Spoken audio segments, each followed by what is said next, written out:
Muchísimas gracias, doctor. Y sí, bueno, soy psicóloga clínica y soy doctora en psiquiatría y neurociencia cognitiva, y por eso me he dedicado, bueno, a la parte clínica, pero también a la investigación, que es mi pasión, con resonancia magnética.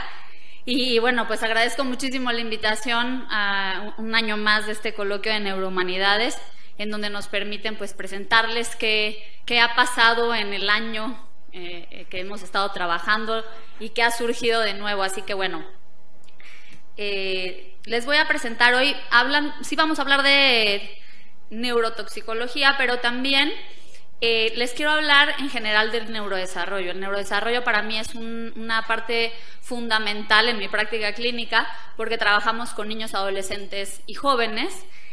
Y hoy les voy a presentar algunos estudios de los que habla el doctor, que tienen que ver con trastorno por déficit de atención, y posteriormente les voy a presentar este nuevo estudio que estamos haciendo en colaboración con la Universidad de Boston, la Universidad de Nueva York, Mount Sinai, que es de Nueva York, el hospital, y el Instituto Nacional de Salud Pública de aquí de México.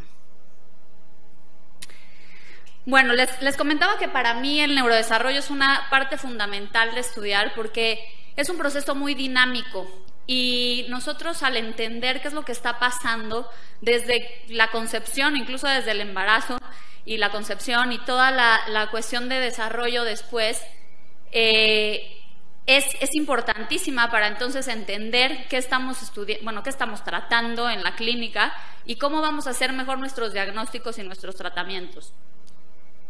Algo que es muy interesante es que, así como las gráficas que tenemos, por ejemplo, de altura, pues también tenemos de conectividad cerebral. Nosotros sabemos, y por teorías, ¿no?, que el cerebro también va en crecimiento, pero en conectividad.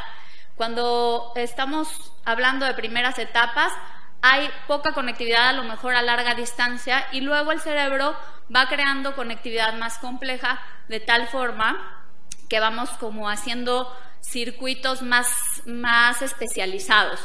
Entonces, si nosotros tenemos la posibilidad de detectar focos que son relacionados con enfermedades o con trastornos en estas etapas, pues es muy fácil poder potencializar, no fácil, pero bueno, es más fácil poder potencializar las habilidades de los niños y de los adolescentes. Entonces, por eso, para mí es un campo crucial, y que bueno, además me apasiona poder ayudar, ¿no?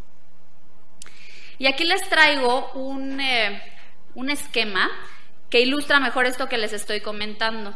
Me decían aquí que era un video muy pesado, así que va a ir súper lento. Le voy a poner play mientras se los explico. Ay. Aquí está. Normalmente es más rápido, pero aquí lo que vemos... ¿Sí le puse play? No sé. ¿Sí? Ok, porque sí, está moviéndose muy lentamente, pero se está moviendo. Aquí en donde lo que nos vamos a enfocar es en los rellenos de los nodos, que son estos. Si vemos aquí, estos azules se refieren al sistema cerebelar, toda la parte motriz, cognitiva del cerebelo. Los nodos que estamos viendo en rojo son parte del sistema de activación por defecto, o el circuito de activación por defecto, que ya vamos a hablar un poquito más a detalle después. Y aquí el frontoparietal, que tiene que ver con toda esta parte que estaba hablando el doctor, de anticiparnos, de planeación, de organización, de control de nuestra atención. Y en negro, el cíngulo opercular, que realmente su tarea más importante es mantenernos alerta.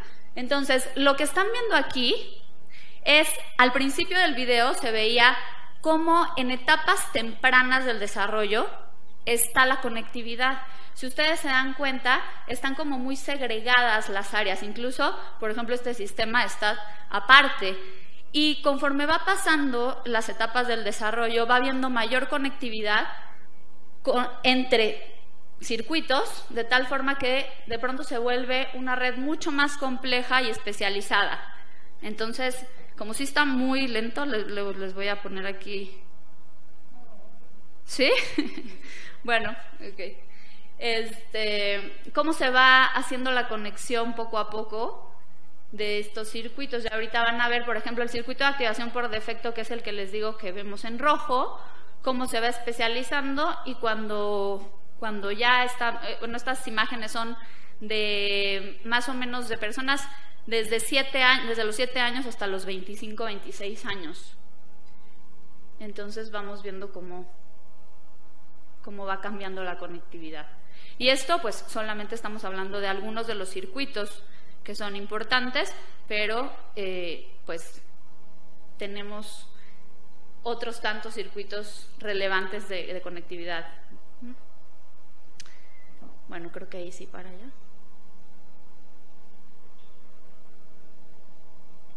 Ok, entonces, bueno, yo siempre pongo este símil porque me parece que así están las redes, o actúan las redes como actualmente hay todo el boom del estudio de las redes sociales, ¿no? Y en este caso estamos viendo un diagrama de las redes sociales, por ejemplo, un Facebook, en donde si nosotros nos enfocamos en este nodo, que sería, por ejemplo, la persona del perfil que estamos analizando, cuando esta persona empieza su perfil, empieza a contactar diferentes personas que conoce por separado, así como veían la gráfica anterior, pero cuando empieza a tener interacciones constantes con ciertas personas, porque les comparte fotos, porque les manda videos, porque les pone likes, entonces empieza a haber una conectividad más interactiva entre esos nodos, y entonces se empieza a crear los nodos principales de esa red.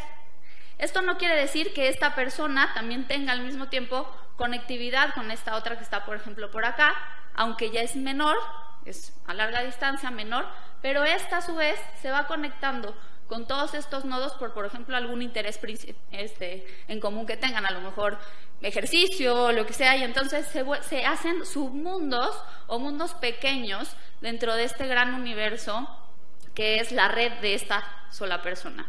Y aquí, por ejemplo, vemos pues nodos que están apartados, pero que siguen estando en conectividad. Entonces, así va siendo nuestro cerebro en el neurodesarrollo. Mientras más vayamos utilizando las redes neuronales, pues entonces va habiendo mayor conectividad, mayor complejidad y mayor especialización. A raíz de esto, pues surge hace más de una década el proyecto del conectoma, que a lo mejor lo estuvieron viendo en otras presentaciones, pero este proyecto ha sido muy importante en estas décadas porque investigadores de diferentes partes del mundo lo que intentan es ver qué es lo que está pasando a nivel de conectividad funcional y conectividad estructural. Y lo hacen, como mencionaba el doctor Gómez Montt, por medio también de grandes bases de datos, que es una de las cosas a las que me he dedicado en el laboratorio de Nueva York, sobre todo, porque mediante grandes bases de datos, juntando imágenes de diferentes laboratorios, lo que podemos hacer es crear ciencia a gran escala y poder tener muestras mayores que nos permitan delimitar todos estos circuitos. Y entonces, pues lo que se quiere al final de cuentas es lograr atlas que nos permitan ver la conectividad estructural, la funcional de un cerebro normal, ¿no? O control, y que esto nos permita tener un estándar para después poder comparar patologías y poder revisar qué hay de no conectividad o desconectividad en ciertas patologías. ¿Puedes explicar lo del dinamismo? Sí, ahora lo traigo en grande, justamente porque fue muy requerido por el doctor, acá ahorita se los explico esta parte. Entonces, bueno, la resonancia magnética nos ayuda mucho en este proyecto de conectoma y analizamos la conectividad estructural primordialmente por medio de tensor de difusión y la funcional por resonancia magnética funcional, ya sea por medio de tareas en donde ponemos a la persona a hacer algún tipo de tarea y vemos qué es lo que se está activando en ese momento, o conectividad en reposo, que es cuando no utilizamos ningún tipo de tarea, ponemos a la persona viendo un punto fijo o algún tipo de imagen, o incluso hasta cuando están sedados podemos ver la conectividad funcional en reposo, y hacemos este tipo de imágenes. ¿Por qué ha sido algo muy bueno? Porque esta conectividad en reposo la podemos medir más fácilmente en poblaciones que normalmente no se dejan o no se puede. Por ejemplo, en personas que tienen esquizofrenia o algún tipo de demencia, que no nos pueden estar contestando actividades muy complejas dentro del resonador. Entonces, esta es una técnica alternativa que nos permite dejarlos en reposo y poder, de todas maneras, determinar la conectividad entre circuitos. Entonces, bueno, a lo que se refería de las series temporales, el doctor, justamente aquí les traigo un ejemplo. Lo que nosotros hacemos es análisis que es de correlación, no es nada directo, no estamos midiendo la actividad directa de la neurona, sino lo que estamos haciendo es un análisis de correlación de fluctuaciones espontáneas del flujo sanguíneo, de la oxigenación en la sangre. Y entonces, por ejemplo, aquí lo que vemos es la corteza motora izquierda está en naranja, esta es su serie temporal. Si hacemos el análisis, vemos que al mismo tiempo está teniendo una sincronía con esta verde, que es la corteza motora derecha. Y a eso nosotros le llamamos circuitos funcionales en reposo. Aquí, al contrario, vemos que, por ejemplo, la corteza motora izquierda, que es en este caso el naranja, no está nada correlacionado con lo morado, que es el circuito, la corteza visual izquierda. Entonces ahí no estaríamos hablando de un circuito funcional. Y para verlo más gráficamente, esta es un video que lo que ilustra son 8 minutos de una persona en la resonancia magnética. Está viendo hacia un punto fijo y vamos a ver cómo fluctúa sincronizadamente el nivel de oxigenación en sangre, que es lo que les digo que nosotros llamamos circuitos cerebrales funcionales. Ahorita, antes de que le ponga play, quiero que observen ustedes alguna de las áreas que ven aquí y fijen su atención en ella. Y por ejemplo, aquí nosotros estamos viendo que lo azul es cuando hay una disminución de la fluctuación de oxigenación en sangre, y en rojo o amarillo vamos a ver que hay un aumento de oxigenación en sangre. Y van a ver cómo empiezan a fluctuar de manera muy sincronizada. Y, por ejemplo, esta área en este momento está sincronizada, esta área frontal con esta parietal. Entonces, eso nos está hablando de que estas dos regiones en este mismo momento están actuando en conjunto. Entonces,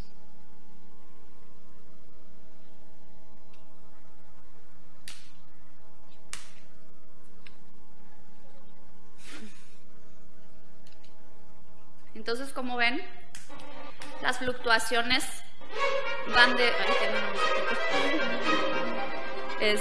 de una manera organizada y estructurada, y va habiendo una armonía en esta parte de sincronía funcional.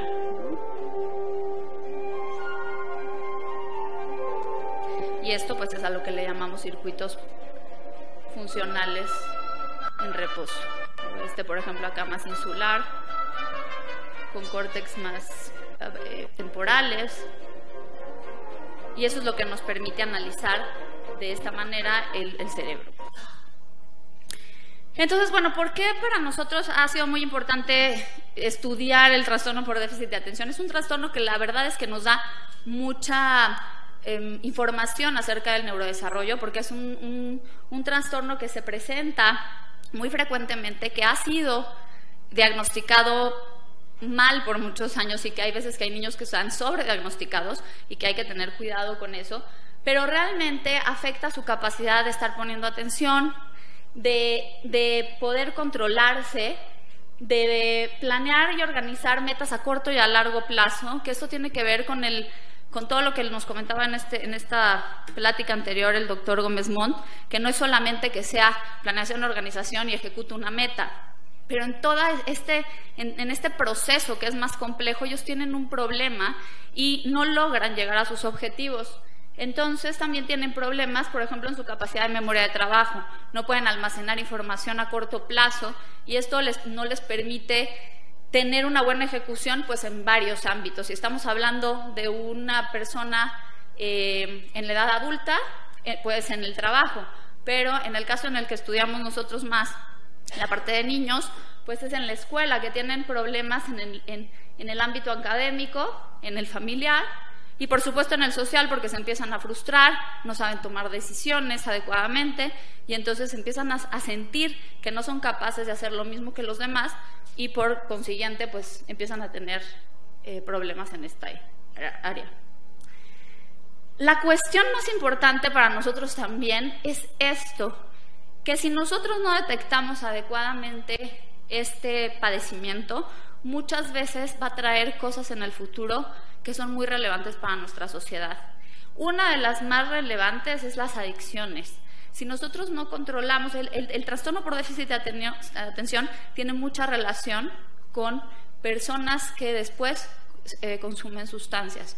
Por lo mismo que hay en los mismos circuitos cerebrales cierta disfunción, que si no la regulamos, entonces después caen en conductas de riesgo más fuertes, se meten en problemas, buscan cuestiones que les genere más adrenalina y entonces pues están en cuestiones de conductas de riesgo como por ejemplo manejar a alta velocidad, tirarse del bungee 30 veces, ¿no?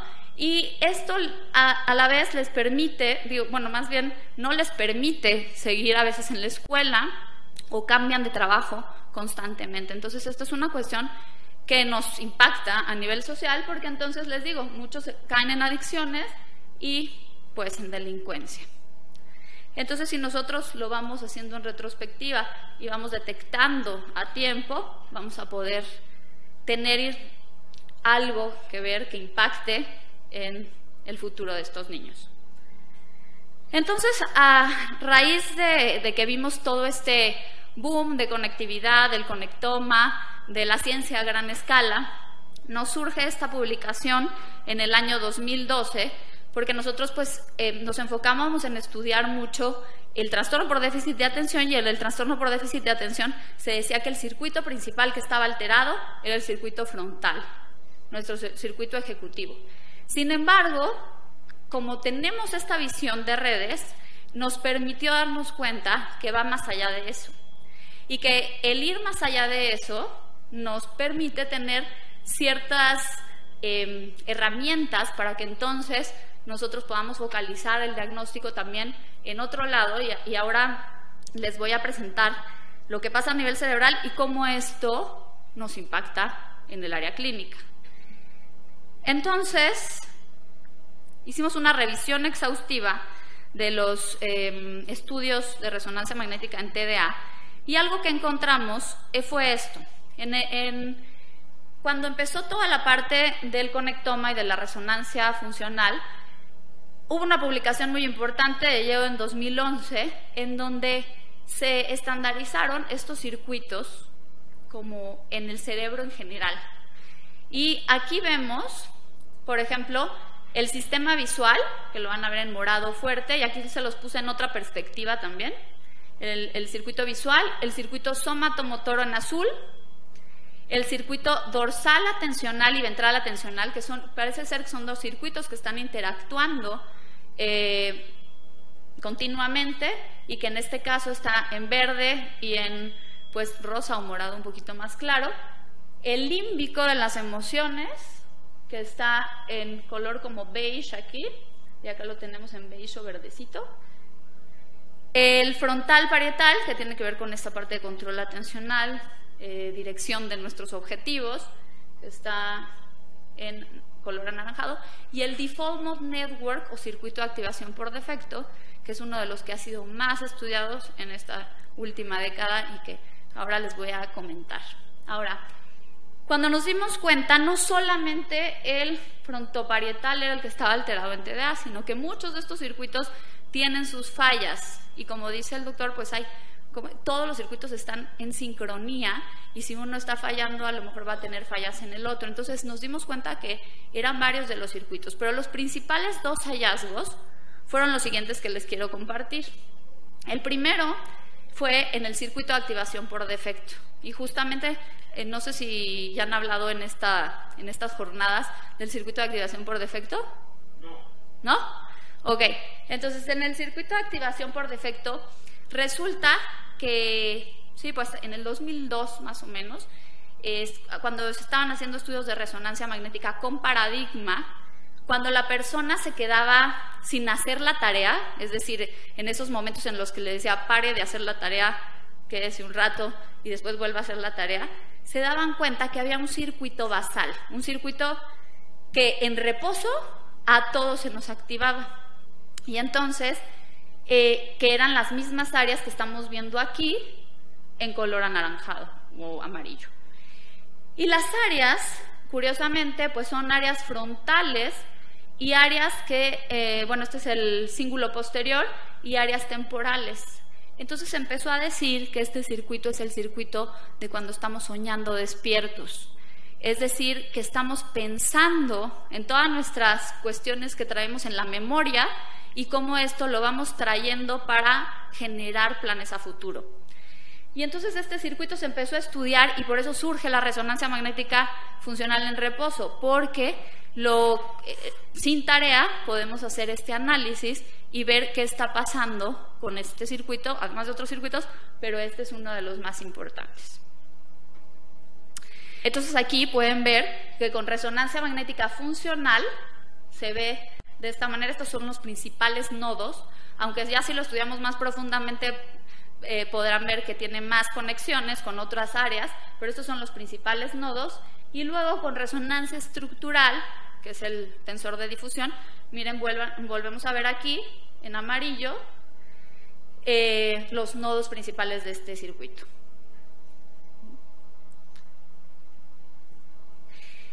¿Qué efectos o qué tarea tiene este circuito? Pues resulta que aquí lo estamos viendo en morado, y si nosotros estamos en reposo y estamos activando este circuito y estamos imaginando y estamos soñando despiertos, o incluso cuando estamos dormidos o sedados, esto está activo.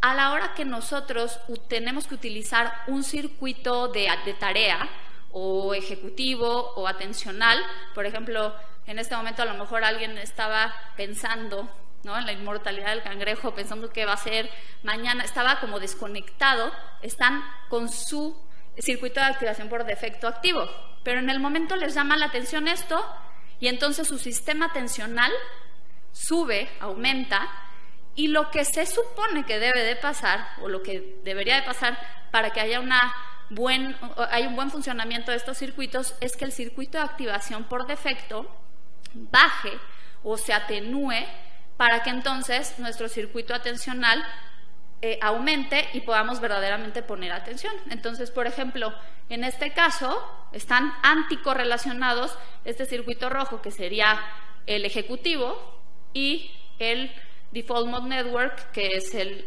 morado. Y aquí vemos sus series temporales. Entonces, vemos las series temporales en morado del circuito de activación por defecto y las del ejecutivo en rojo, y ven que hay una completa anticorrelación. Entonces, mientras uno se atenúa, el otro sale, ¿no? Y mientras ya no vamos a utilizar el de atención, entonces surge otra vez la actividad de nuestro circuito de activación por defecto. ¿Qué pasa en el trastorno por déficit de atención? Que nos dimos cuenta que esta sincronía pues no existe, o bueno, en ocasiones no existe. Hay tareas atencionales en donde lo que sucede es que el circuito de activación por defecto no se atenúa completamente, y entonces lo que sucede es que no deja actuar adecuadamente al circuito atencional o al circuito ejecutivo, y entonces parece como que están soñando despiertos cuando verdaderamente tendrían que estar poniendo atención, ¿no? Entonces vamos a verlo un poquito de manera más gráfica aquí. Aquí tenemos la activación del circuito el Default Mode Network en los TDA. Cuando les ponemos una tarea, entonces se atenúa por un ratito y aquí empieza a actuar el circuito de tarea, pero de pronto el circuito de activación por defecto otra vez sube y como que se interpone en esta actividad, de tal forma que están interactuando los dos al mismo tiempo y entonces no puede haber una efectividad en la ejecución de las tareas o de atención. ¿En qué se traduce esto en la clínica? Porque si ustedes ven, hay momentos en los que sí lo atenúan. Entonces puede ser que una persona, si yo le hago una valoración neuropsicológica de atención y él me dice que yo traigo muchos problemas de atención, no puedo poner atención en la escuela, a lo mejor en el resultado me sale como que sí tiene buena concentración y sí tiene capacidad de poner atención, pero su variabilidad de respuesta es muy inconstante. ¿Esto qué quiere decir? Que tiene de repente muy buenas puntuaciones y va muy bien, y de repente tiene un pico en donde va pésimo. Y luego como que algo reacciona y vuelve y otra vez va muy bien y luego otro pico. Entonces su respuesta no es variable, no es constante, es variable. Y esta variabilidad es la que a veces nos hace darnos cuenta que hay un mal manejo de control de atención. Se los enseño ya en resultados de pruebas neuropsicológicas. Aquí en esta gráfica lo que vemos es que si cae su resultado aquí, sería que está en promedio, en gris estaría por debajo del promedio y en azul por arriba del promedio. Si ustedes ven, en concentración, pues esta persona sí está muy mal, pero en eficiencia no está tan mal, ¿no? Y entonces, bueno, pues puede ser a veces eficiente, pero su variabilidad es muy alta. Y entonces vamos a ver su respuesta aquí. Este es su total de respuestas. Va más o menos bien, baja. Bien, baja. Bien, vuelve a bajar y tiene estos picos.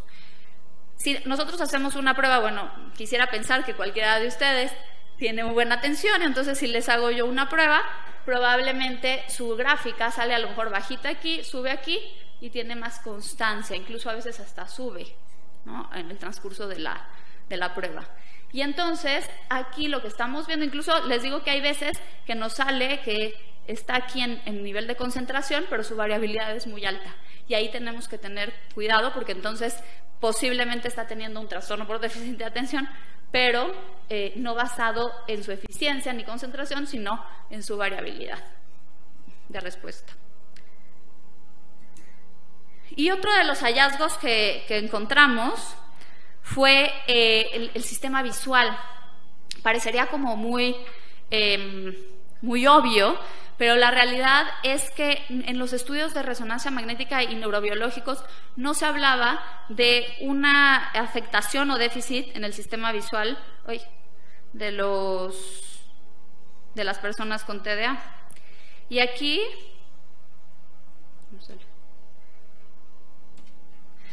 lo que estamos viendo es la parte de conectividad funcional en la parte visual. Y estas áreas, nosotros lo que notamos es que cuando nos fuimos a la revisión de todos los papers que habían salido de trastorno por déficit de atención, nos dábamos cuenta que no lo ponían en sus discusiones, pero si nos íbamos a materiales suplementarios, todos les había salido algo en la corteza visual. Entonces, no lo publicaban porque no era como la hipótesis que era la que se esperaba, pero todos lo estaban encontrando. Entonces nosotros hicimos como un llamado, digamos, a la comunidad del estudio de déficit de atención para decir algo está sucediendo ahí.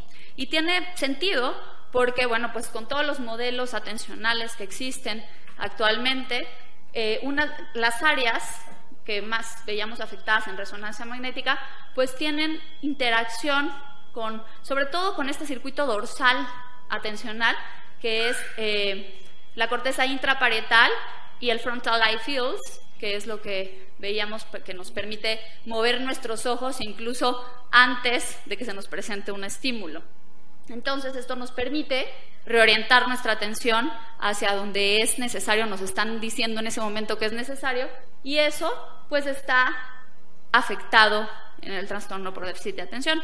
Vamos a ver muchos papers en donde hablan de la corteza intraparietal o la parietal relacionada a problemas de atención, pero no la visual. Entonces, bueno, pues es muy importante también tomar en cuenta esto. Me dice, ¿cómo voy? ¿Cuánto tengo de tiempo? No, pero no me quiero pasar tampoco tanto, pero ¿5 minutos? 5 minutos. Pero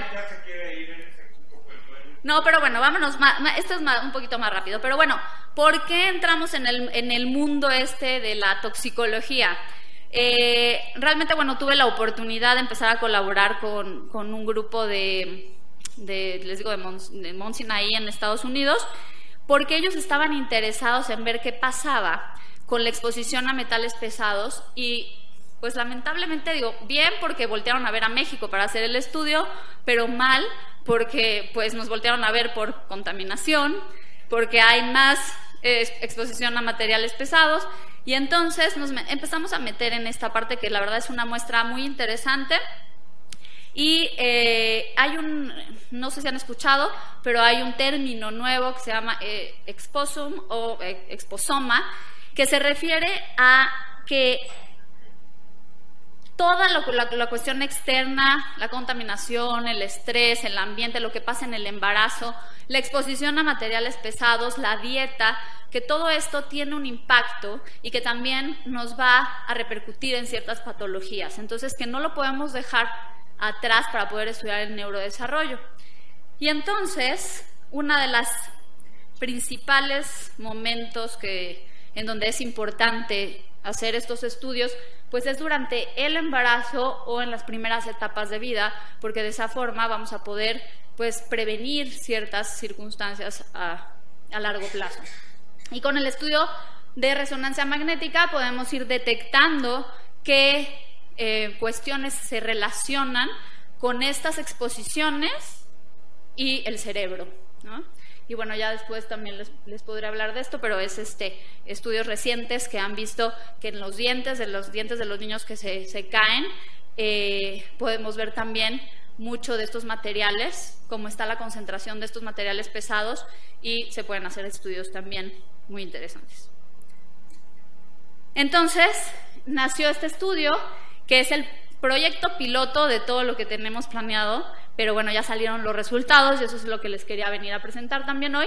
La doctora Megan Horton no pudo estar hoy aquí, va a venir en otro momento a la Ciudad de México, pero hoy no le fue posible.